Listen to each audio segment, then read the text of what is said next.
Hi guys, it's me Ty here, and this is part two of comparing the different women in all the different countries I've been to here in Southeast Asia. And as I told you in part one, I only had one more country on the list, and that was Laos. So um, I've been back in Cambodia for a while now because I really had to think about what all I want to put in this video.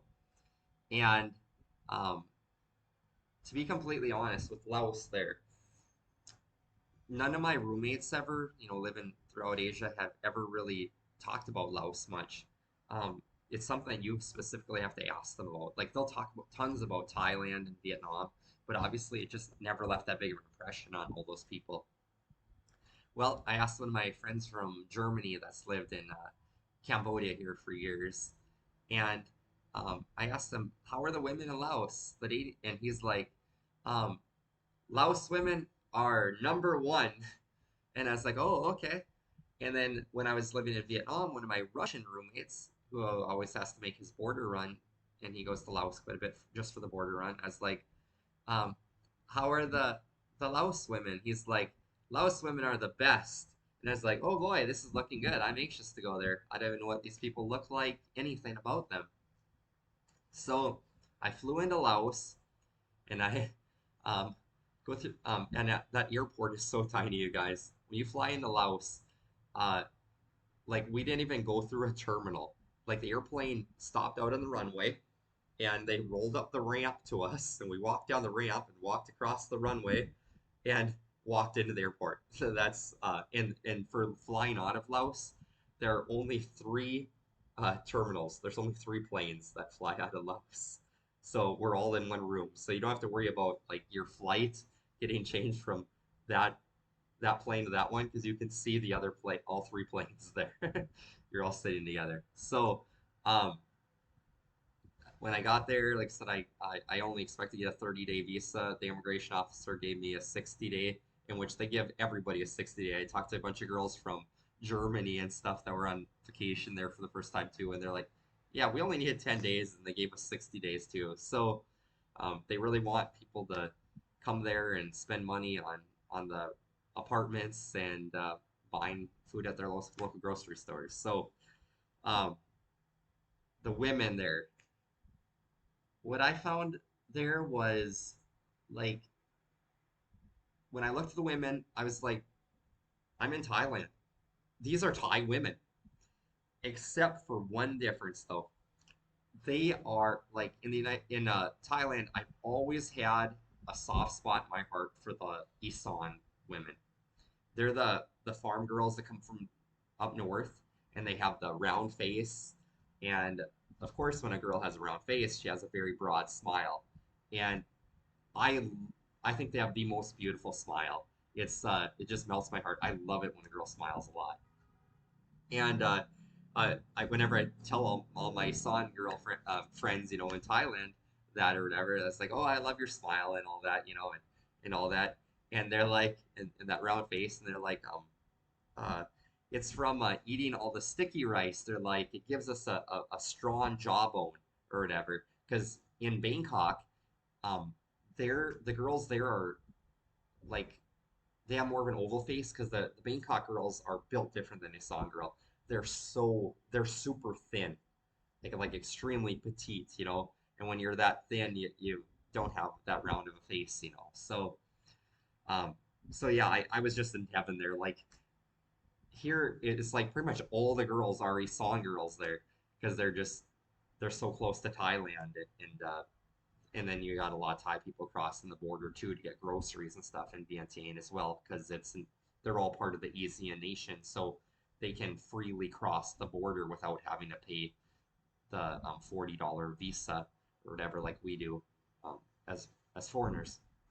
So like D-Mart there, I remember there was they had a pretty good sized staff or whatever. I don't know, probably like 12 to 15 people on the payroll on a shift at a time.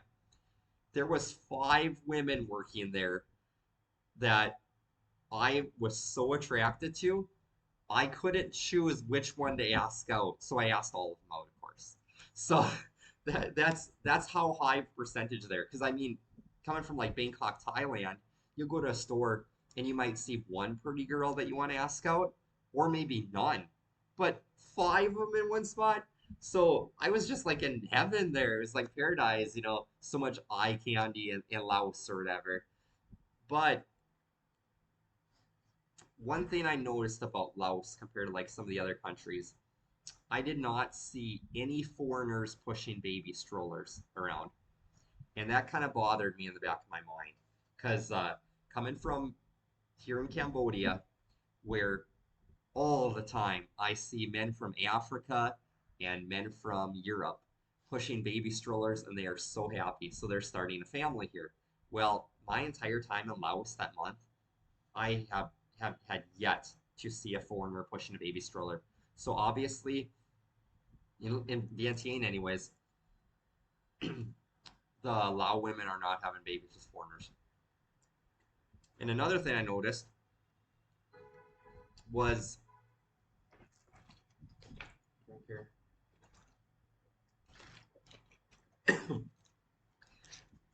the foreigners that did have girlfriends, and I mean there was a few of them that had girlfriends, the Lao girls, and look at my computer here. They had the hottest women around. It was just like Thailand. Like in Thailand, the foreigners when they have a girlfriend, you'll see like the 70-year-old guys, and they have the hottest 20-year-old girlfriend. In which there, I think a lot of it has to do with money. I'm pretty definitely sure in Thailand because it's all visiting, going to school there and everything, visiting with all the local Thai girls, anywhere from 18 to 38. They would always tell me they're like, yeah, if you see us with a foreigner, it's because of what he can buy us, taking us out to the fancy steakhouses and restaurants, like that, yeah, like Applebee's, which they don't have Applebee's in Thailand, but you get my point. But in Laos, the foreigners, they weren't all old. Like there were some that were older, but there was young ones too, and in their 20s, and they all had the hottest Lao girlfriends. I tell you what. But like I said, none of them had any babies with them or nothing like that.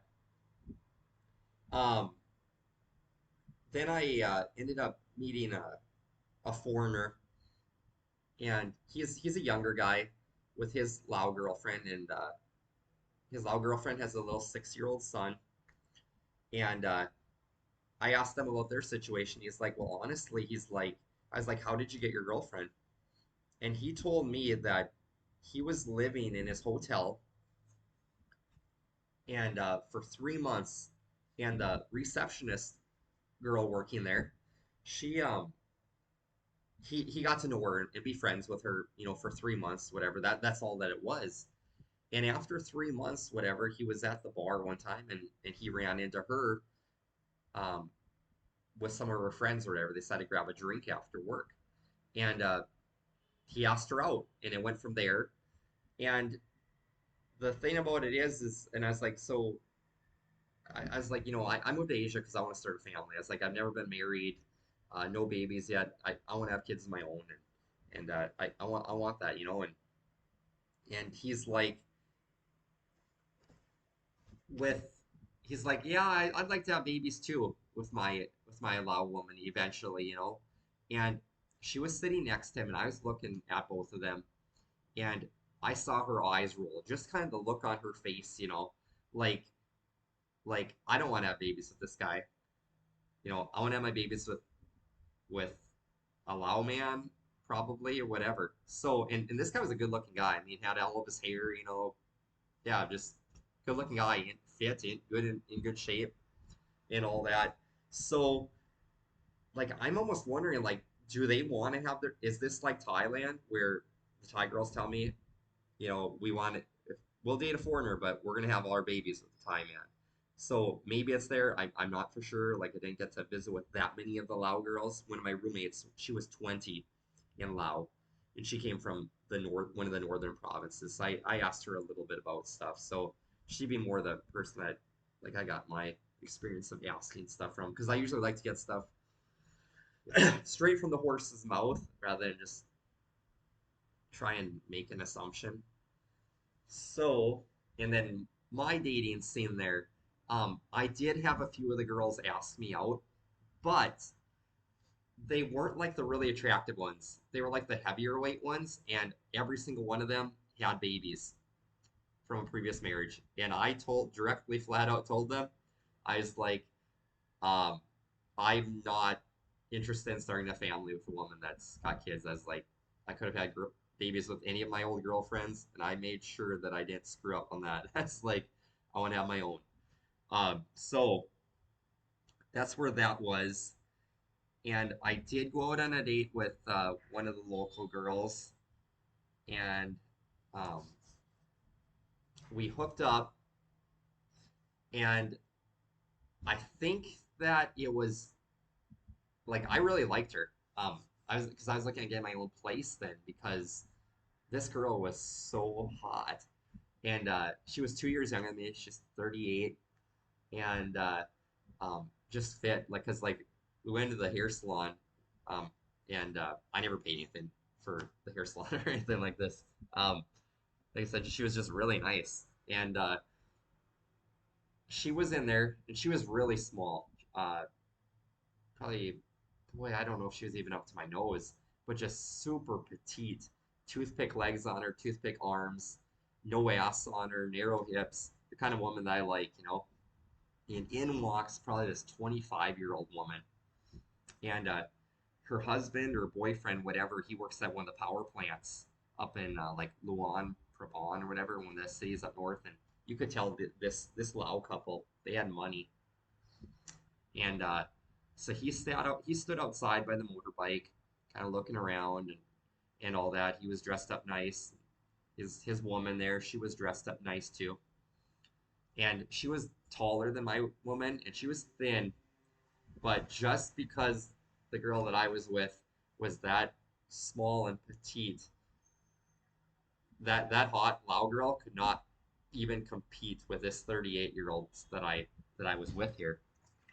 And how I ended up meeting this 38-year-old was I decided to walk across town because they have like the cheapest noodles or whatever. You know, I got all the time in the world. I got 6 months off over the winter, and here to spend in Asia, and so it's like five packs of ramen noodles for 20 for $1 or something like that. And I never carry more money than I plan to spend, so I probably brought $1, you know, to walk across town or whatever to get those noodles. And I got those, and I was over by the shopping mall, and they kind of had like these food vendors, and I this woman had girl whatever had her back to me, and she looked pretty young actually, just of how she was built because she was so petite, you know. And I was looking at her, and she turns around, and she sees me looking at her, and I saw her face that she wasn't that young, she was older or whatever, and like I said, she was actually 38 years old, and she saw me looking at her, and she smiled, and like a lot of the Lao girls, you know, they'll smile at you or whatever, or like any of the girls in Asia, they're really shy or whatever. They'll walk away or whatever. So I was gonna see what she was gonna do. I thought, oh, maybe she's gonna walk um, to more of the street vendors or whatever. So, but she didn't. She starts walking towards me across the street. So rather than go back towards the mall like I was planning on, because I was gonna do some more stuff over there, um, I I decided to like, oh, look at some cars or look at something that was going on. I just stood where I was, you know, didn't look at her, just kind of, you know, don't make anything obvious or whatever. And she walks across the street, and she walks right in front of me. And I said, hello. And instantly she spins around, and she says hello and starts talking to me like in perfect English. Like, a lot of women don't have good English. This woman, I was like, holy smokes. And so we just started visiting like a couple old friends. Like, we just hit it off. And she's like, oh, what are you doing? And I was like, oh, I just came up here to get some noodles or whatever, groceries or whatever. And this was New Year's Eve, is what this was. And um, she's like, "Did you eat yet?" And I was like, "Yeah, actually, I already had supper or had dinner at 11 o'clock. You know, this is probably like 12 o'clock, maybe a little after 12." And she's like, "Well, I'm going to eat right now." She's like, "You're welcome to join me or whatever." And I was like, "Oh, sure." And so I go and sit down with her at a restaurant or whatever, and she orders her meal or whatever. And she's like, "Yeah, actually," she's like, I had the flu for about 4 days, so I haven't been at work or whatever." And she's like, "So this is my first time getting a big meal or whatever." And I was like, "Okay." So she eats her meal, and we start visiting and all that. And she's like, "Yeah, one of my friends," she's like, she's she has a foreigner boyfriend that has a really like upclass restaurant or whatever." And she's like, "I'm planning on going there for um, uh, the New Year's Eve party or whatever. We're gonna have a get together." And she's like, "You're welcome to come as my date." And I was like, "Oh, that'd be nice. That'd be nice." Because like I said, I just instantly had a crush on this girl. I really liked her, you know. Like this girl, I could see myself with her, starting a family, babies, whatever, you know. It like instantly that kind of stuff's going back in my mind. I'm not saying anything about it. And I was like, "So have you ever been married? You got any babies yet? Anything like that?" And she's like, "No, I haven't." And and I was like, and she's like, "What about you?" And I was like, "Nope, never been married, no babies, no debt." And she's like, uh, um, but I told her, I was like, "I want to have babies." I was like, "I want to have kids." I was like, that's a big deal to me." And in her face, she was just like surprised. She's like, "You want babies?" Because obviously, at her age, she's you know she's getting close. I mean, because menopause hits a woman as early as 45, and they won't be able to have kids. And so I honestly think she kind of gave up on it. And that's why I'm kind of looking for a younger woman, obviously, because I'd want to live with a woman for at least 5 years before I know her well enough to have kids with her, you know. And she is like, um, she's like, "You really want to have babies?" And I was like, "Yeah." And and she's like, and I was like, "What about you?" And she's like, "I'm open to it, you know." But obviously, like I said, just from the way I visited with her, like I think she kind of had it ruled out, but talking to her, she you know, she's like, because she started trash talking men at that point, is what she started doing. She's like, "Yeah, so many of these men, you know, they just like to get a woman pregnant and then run off and all that." And I was like, "Yeah, I'm not like that." So after she's done eating, she goes ahead and she while we were staying there, she's like, "Are you hungry for anything?" I was like, "No, I'm full or whatever." So after we're done eating, she goes ahead, she pays for her meal, and um, well, actually, she ended up actually buying me a little snack there too. So I actually did get a free meal out of this girl or whatever, because I didn't have any more money anyways. But and she kind of pushed it on me. So after that, she's like, "I've got to go exchange some money or whatever."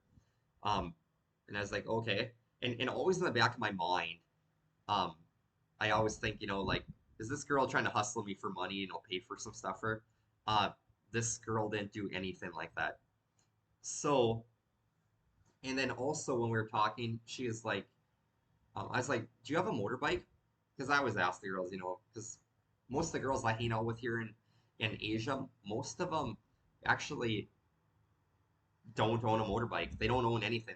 They just take public transportation like I do, so they're kind of the same boat as me.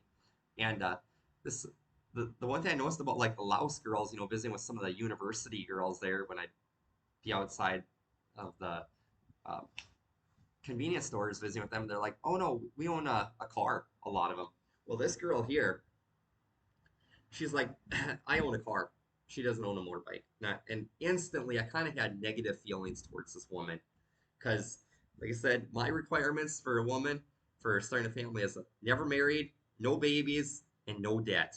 Because I hate debt, and I think that's a terrible thing to bring into a relationship when you're trying to raise a family too. It's just stress on everybody. So I was like, "Oh boy." Looking at all the cars around there, I was thinking, this has got to be an expensive freaking car this girl's got, and I doubt that this thing's paid for, and I bet she's paying on it. And if this goes anywhere with this girl, I'm gonna be end up responsible for making some of these payments on this darn car. So she's like, yeah, let's go. I gotta go exchange some gold for money or whatever. So she had some rings, gold rings, and in a little envelope, and she took them to one of the gold and silver pawn shops and gave them to them. They checked it out. They gave her a bunch of money or whatever. And um, and she's like, well, she's like, later on this evening, she works for the government. She's got an office job. Like I said, it's New Year's Eve, and the government was still open on New Year's Eve, especially in her sector, anyways. And I asked her, do you guys have New Year's Day off? And she's like, yeah, I can stay out as late as I want tonight, she said, because we get New Year's Day off. But she's like, I've got to go back to the office and process some paperwork um, a little bit later. This is still kind of early afternoon or whatever. And she's like, what do you want to do? She's like, you want to go to the mall? Or she's like, you want to go back to your hotel or whatever and hang out or whatever? And I was like, well, the mall is boring as heck. And I was like, yeah, we can go back to my place. And so she's like, okay, yeah, we'll go to my car. And I hadn't really been sure of like if she was shitting me that she's got a car. So she's like, no, we'll take my car or whatever. So we walk back to where I met her, and sure as hell, there's a car parked there, and it was this. It was the size of a tuk-tuk like we have in Cambodia here. It was three-wheeled, but it was a fully enclosed car. It was a coupe, a two-door, and it was electric though. And there's just the seat in the front seat is just wide enough for one person, but the back seat, it's like I said, it's a coupe. You fold the front seat ahead, and it's got a full bench seat. You could fit two adults in the back seat. And she had a whole bunch of freaking pop bottles and water bottles back there. And she's like, "Oh, excuse my mess or whatever." Pushes all the shit. She's like, "Hop in the back seat." So we drive back to my place and we're visiting, and one thing leads to another, and we end up hooking up. And then after uh, like an hour later or whatever, BS and and everything. She's like, "Yeah, I gotta run back to work or whatever." And she's like, she gave me her telegram and all that kind of stuff. And I was like, by the way, I was like, don't text me when you get off work so we can go out for supper and hang out with all your friends because I wanted to take her out for this nice supper and everything, and see where this whole thing leads. And so she waves and gives me a hug and everything. She's like, yeah, yeah, I'll give you a call after I finish up all this paperwork. So because I don't like I said I don't my hearing isn't the best. I don't have that good a hearing, so I don't hear the ding from text messages. Like somebody's actually got a phone call and he says like, make sure you call me, don't just text me. And pretty soon 6 o'clock, 5 o'clock rolls around, and I'm getting hungry, which I know I'm probably gonna have to wait until 6 o'clock for her and all of her friends to go out for supper. And I was actually really anxious for this because I was like, I'm kind of I could kind of go for like a high class supper anyways. And 6 o'clock rolls around, and I'm getting really hungry, and pretty soon 8 o'clock rolls around, and I was like, I'm not waiting on this girl anymore. So I went out for supper, and I texted her at 8 o'clock, and it showed that she read all my text messages, but she never texted back, and I never bothered calling her, and I was like, what the heck just happened here? And I thought about it all the time that I was in Laos and there, and honestly, I hate to be because I hate it when people make that generalization. Like you hear like a lot of these older guys or stuff like that. They're like, yeah, all these girls in Southeast Asia, they just want to they date a foreigner because the the local men, they're all drunks and all that, and they just run around with all the other girls and all that, and they want to have a white baby and all that. And I've always felt that was bullshit. Like, but with this woman here, I honestly think that she just wanted to say that she hooked up with a foreigner because, like I said, I never paid anything. I never bought this girl a meal. She bought me the meal and everything. She's the one who invested all the money and everything into this and everything. And I honestly think that that's what it was. She just wanted to say, I've been with a foreigner and see what it's like. So, um, so yeah, that's my take on that. And like I said, um, yeah, that's and then what else on that?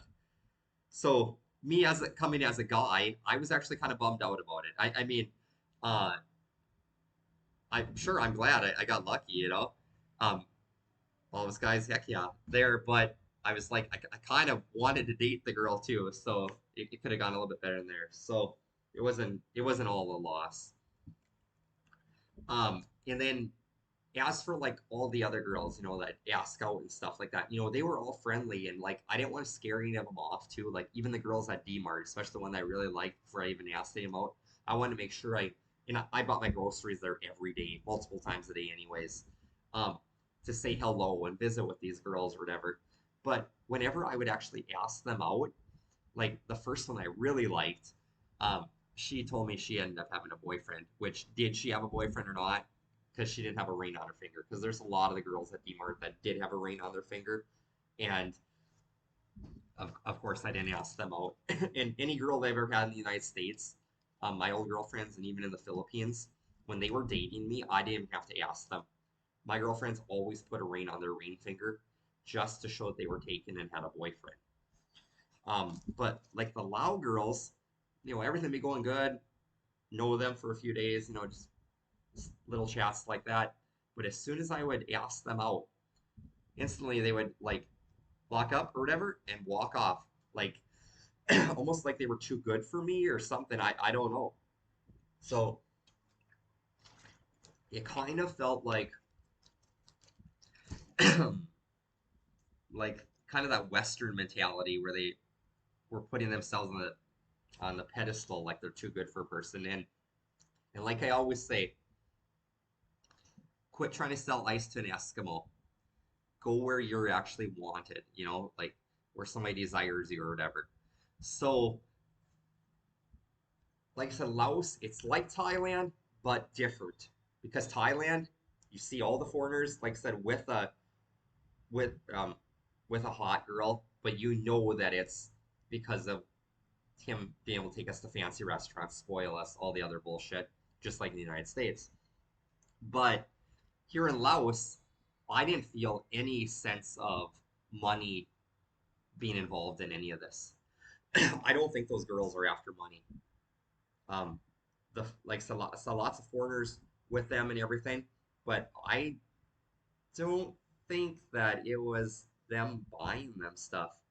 I never really asked too many of the foreigners about it, except for that one foreigner, and um, that like I said, it took him 3 months, of getting to know this woman before he was even able to ask her out on a date. And maybe they just do move that slow in Lao, where maybe if I would, even though I asked him after out these girls out after a week, maybe if I would have just, kept pursuing, ask him out, even though I got shot down that time, keep asking that same girl out enough times that eventually she'll go out on a date and grow on that'll grow on her or something like that. So maybe they like to play that hard to get stuff in Lao. But like that foreigner, I asked him like about his girlfriend's situation, and he told me that, like I said, it took 3 months. They're all living together. He said that she was making 140. She was making 3 million Lao Kip working as a front desk girl at the hotel, which is $143. And he told me that with him working with his job in Lao, that he wanted his woman to have time with him, and I don't blame him for $143 too. And then plus she's got to be taking care of the kid too. So he told her, just quit your job, stay at home, and I'll pay all the bills and everything. And he told me that he does give her money to send home to the family. So, um, So yeah, and this kid, I mean, he spoils the heck out of her child and everything. So th this woman has it made. They have a fancy apartment and all that. They bought a motorbike and yeah, she's got it good. But like I said, she and he takes her traveling to all the other Asian countries and all that. So she's got it good with her. Her family has it good with him because, like I said, he's sending money to her, but obviously she doesn't feel quite comfortable if she's gonna have babies with him, even after dating him for a year. And then speaking of that 3 million Lao Kip, this girl that I hooked up with, when I saw that car, I was like, how much did you pay for that, by the way? And she's like, well, actually, it's 4 years old, and I paid 3 million Lao Kip for it. And I was like, you paid $143 for this Chinese electric car, brand new? And she's like, yeah. And she's like, I actually saved up my money, and I was gonna buy a newer one because like the plexiglass windows in it, the sun had faded them, so like the side ones you couldn't really see out of them anymore. And she's like, I bought this first one through a Facebook Marketplace, is how it was advertised. And so obviously the shipping from China must be that darn cheap. And she didn't tell me how much this other one was. It was going to be about the size of a Kia Soul in the United States, except it would be a two-door, not a four-door. And but she said it was a scammer. She said she sent them the money and she never saw the freaking car. So she's like, I just keep driving this one here. And she said for like every hour charging, she can drive like 1 kilometer or something like that. And she said that sometimes actually when she goes on to other areas or whatever, like she'll actually sleep in her car rather than drive all the way home to mom's house because her and mom live together. Um, so that's the reason that we didn't go back to her place when we went to mine because she lives with mom. So that's the situation on that.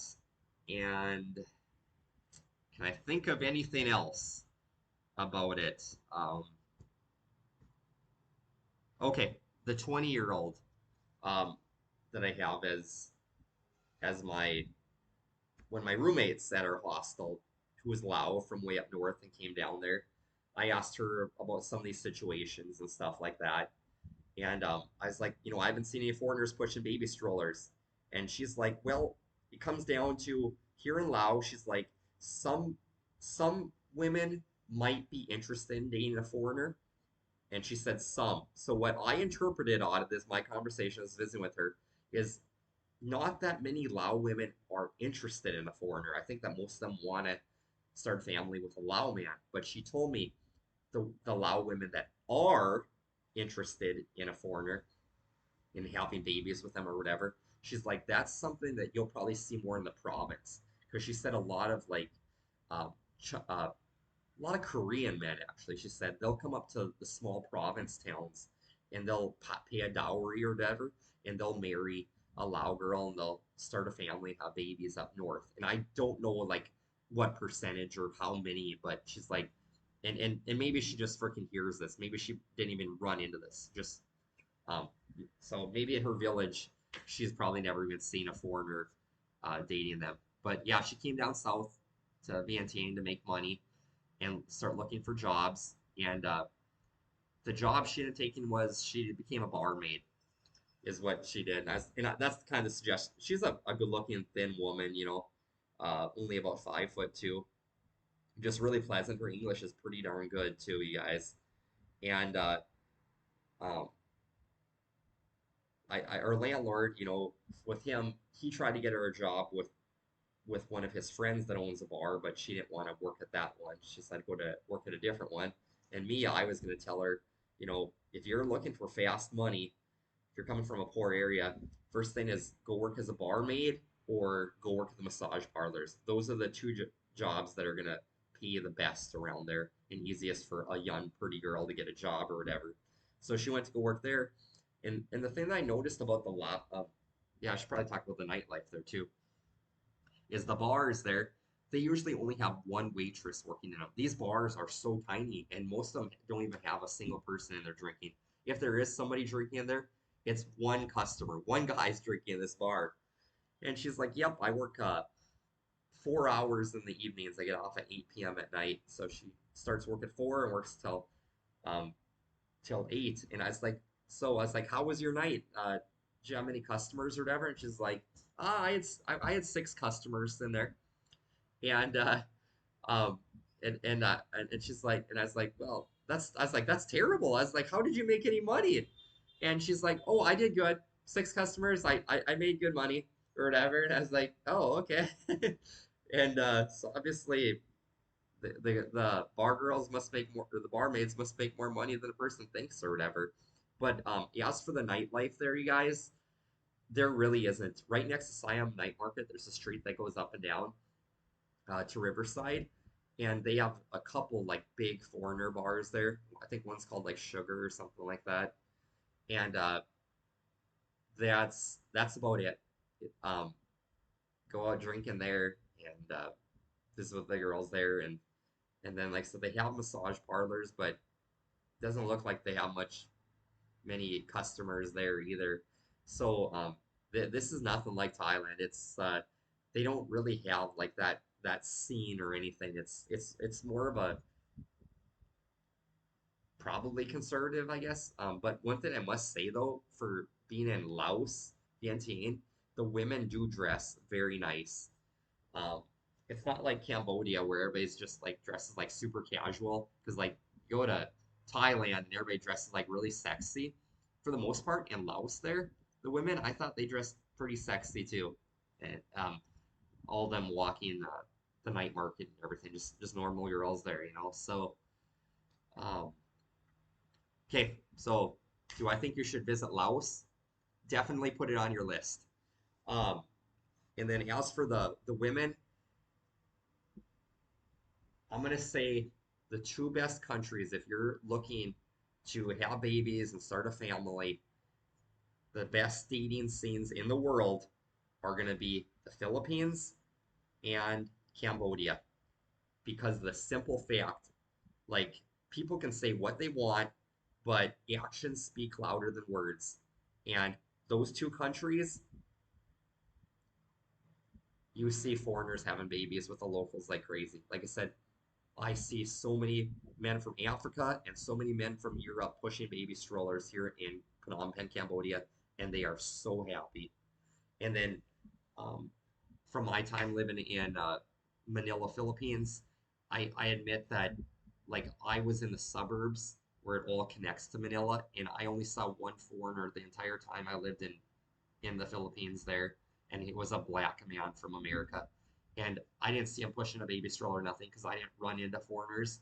But just from watching YouTube and all these YouTubers and all them, and they've started families and have, you know, at least two babies with these girls over there, and they're so happy. So I would suggest those two countries. And it all comes down to what type of women you're into.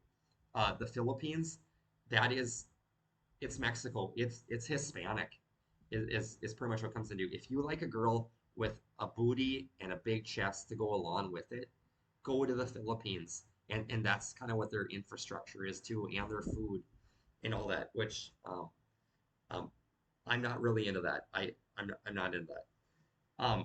And then, but if you like Thai girls, like I'm into a girl that's taller with that's really thin, narrow hips, no ass on her, that's you're going to want to go to Thailand, Laos, and Cambodia, which Thailand and Laos, they're the same country. The only reason they're not actually the same country connected together is because Laos is they wanted to stay a communist country. So that's the reason they had to be separated from Vietnam.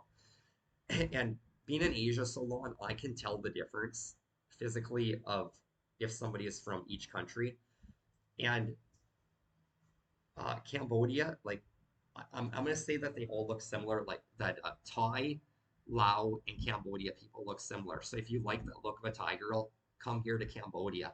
But the Cambodians, their shape and their face are a little bit different than um, than a Thai girl. And here they've got a little bit more of a butt on them and a little bit wider hips. They're just not as skinny as a Thai and a Lao girl. And also their nose too, their facial structure. They have a Western nose, like all of us Westerners. They have a pointy nose. They don't have like that dish nose like Thai and Lao women have. But to me, it's still worth it just because the dating scene is so amazing here in Cambodia. It is second only to Philippines. Nobody can beat the dating scene in the Philippines. I mean, it's amazing. It doesn't matter how old you can be. You can go to the Philippines, and if you're 72 years old, a young 20-year-old will still have babies with you and start a family. That's how open it is there. And I still haven't found a good woman or a really nice woman yet here in Cambodia. I've had my girlfriend, but she had kids and all that. And like so that's the thing I found out about Laos too. So many of these women they already have babies, and um, for me to that's not who I'm gonna have my babies with. I'll date them probably, but that's not who I'm gonna start a family with. And in the end, when I get way older, if I still haven't found a woman here, I might end up moving to the Philippines, and I might end up having babies there and raising a family there, or at least that's another option for you guys. And a lot of them do it. Go to the Philippines, find a really nice girl, and I'm still open to it too. And if you see it leading somewhere, since she's part of the ASEAN nations, you can take her out of the Philippines and take her back to Cambodia where you live and work and raise your family here. That's what Will Travel's YouTube channel did. He pulled his girlfriend out of the Philippines and he brought her to Vietnam. And he doesn't have enough money to be sending money home to her family. So um, don't worry about that end of it. If a girl just is looking at you as an ATM to support her village of 30 people, walk away. I mean, there's tons of the dating scene is so amazing for foreigners here in Asia. You don't have to deal with that bullshit. You don't have to deal with the bullshit of single mothers either. If you don't have babies yet, you should definitely be waiting for a woman that doesn't have babies like you. Whereas if you have babies from a previous marriage, then you're in the same boat as her. You have nothing higher than her. I mean, you should accept her kids because you got kids too. She's got to accept yours. So, um, do I want to add any more to it that I can think of? So, um, me, like I said, I'm going to continue to travel Cambodia, Laos, and Thailand, just because these are the girls that I'm sexually attracted to here.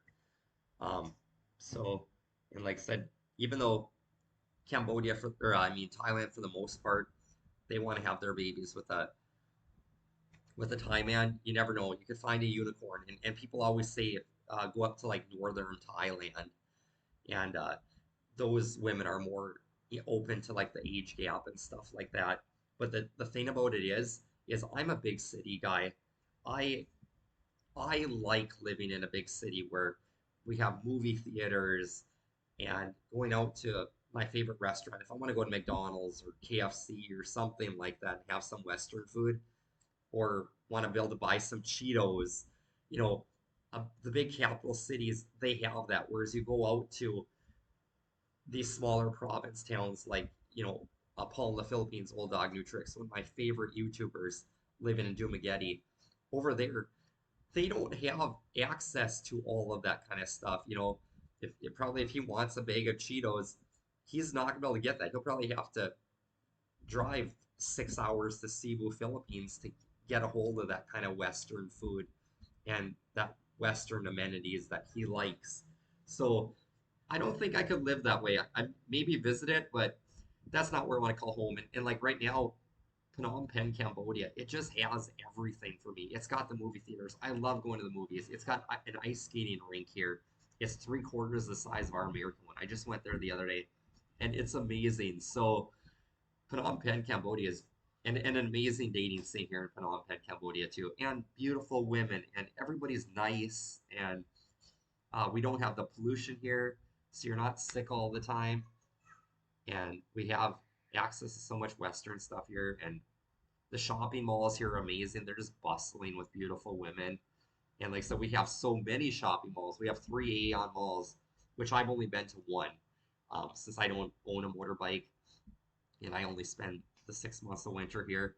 So I don't see the point. I'd have to give the motorbike away anyways. It's cheaper for me to just pay taxi drivers anyways. So we got Central Market, Soria Shopping Center, and all these malls are just bustling all the time. And the Phnom Penh night market. Um, so yeah, with Laos, definitely visit it. Um, you guys might have good luck with dating there, and like I said, I'm sure I'll give it another go down the road between those three countries, and who knows, I might even go back to